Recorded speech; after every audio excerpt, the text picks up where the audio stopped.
So the solution is we want to meet youth on their field. Everybody learns differently. We've understood that. We can accept that. So why don't we actually do that? So we meet a youth on their field, and we'll talk specifically about big picture, but right now we're just going to talk about some overarching themes. Cherish individuality.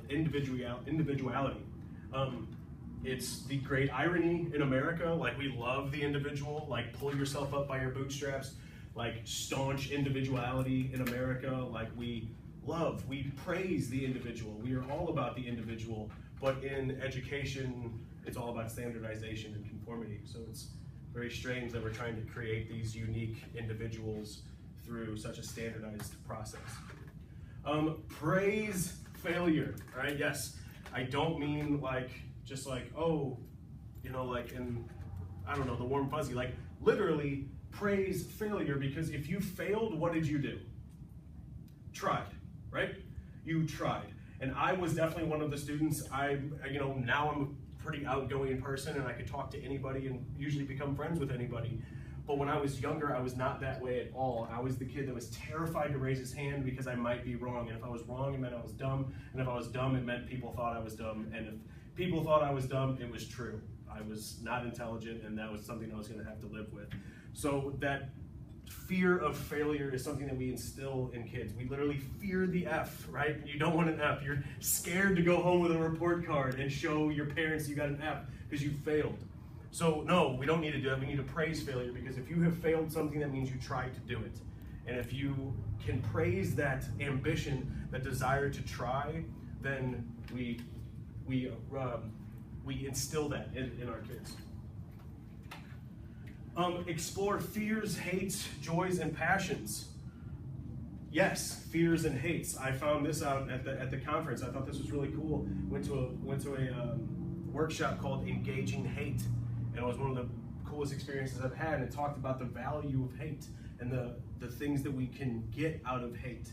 And we went around and had everybody write something that they hated. It had to be the first thing that came to their head. And I did not want to get political. I did not want to talk about politics. I didn't want to put myself out there, but I had to put down Donald Trump because it was the first thing that came to my mind. I legitimately hate him, all right? And it's a feeling that I don't like. I don't like that I feel that way. I don't like that I have that baggage. But it's true, I do feel that way. So we talked about, oh, so you hate Donald Trump. He said, all right, so what does that mean you value? And once I thought about that, I was like, oh, well, that means I value diversity. That means I value honesty.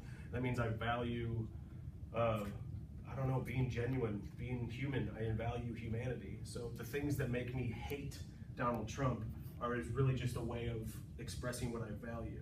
And that's what I kind of like to do with students, that hate as many things as you want. It's okay to hate things, but just know what that hate is coming from, okay? So if you hate Donald Trump, that just means you value honesty. So we want to really explore these things and let youth explore things they hate and explore things that make them scared. Joys and passions are easy, right? We know why we want to explore those things, because happiness is something that we want to instill in them. But sometimes fears and hates might not be so obvious why we want to deal with those. So this one focused on the environment, not the product, like I talked about earlier with the industrialization and homegrown and organic movements. So what we need to do is focus on the environment. Let humans that are natural learners, specifically youth, they naturally want to learn, they naturally want to dissect their environment. So put them in an environment that just gets out of the way of that. Put them in an environment with somebody that can guide them through that, not show them the path. We address the subjects without focusing on them. Big picture is not a traditional school by any stretch, but it doesn't mean that we don't work on math and science and writing and things like that, which is a pushback I get when I talk to people about this. And they're like, oh, that cute little hippie school that you're opening up, and you guys can just do whatever you want, and then they'll get whatever, like a fake piece of paper that doesn't mean anything. Like, no, we'll be fully accredited. They'll be able to go to a 4-year university, and they'll be really good writers, and they'll be really good at math, and they'll be really good at science, because we did all of those things on their terms and the way they wanted to do it. Build a relationship. Nothing gets done, and I know case managers, is that what you guys are going to be? I know Ron, facility, but no matter what, all right, and no matter what your occupation, no matter what your position, no matter what you're doing, It all starts with a relationship, and specifically in education. I can't expect to push a kid when he doesn't want to be pushed, and to say, no, you need to go deeper. I want more out of you than this. I can't expect him or her to do that and to believe me or agree with me and do what I ask them to do if I haven't built that relationship, if I haven't put that time in to let them know that I'm on their side. Okay, so all of this comes down to building a relationship. I mean, it's just the most fundamental thing, not just in education. I'm sure the work we are all doing. The nature of this building is we must build relationships. We must be able to know our youth and let our youth know us truly.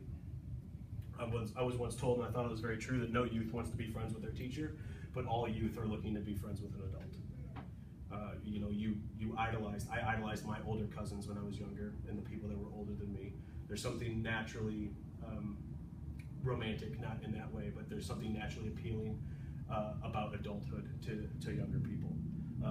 But really, no one wants to be friends with a teacher, because then you're the teacher's pet. But you do want to be friends with an adult. So if you can put yourself out there as a person, an older person, more susceptible to wanting to build that relationship with you than if you just put yourself out there as an authority figure. Questions, concerns?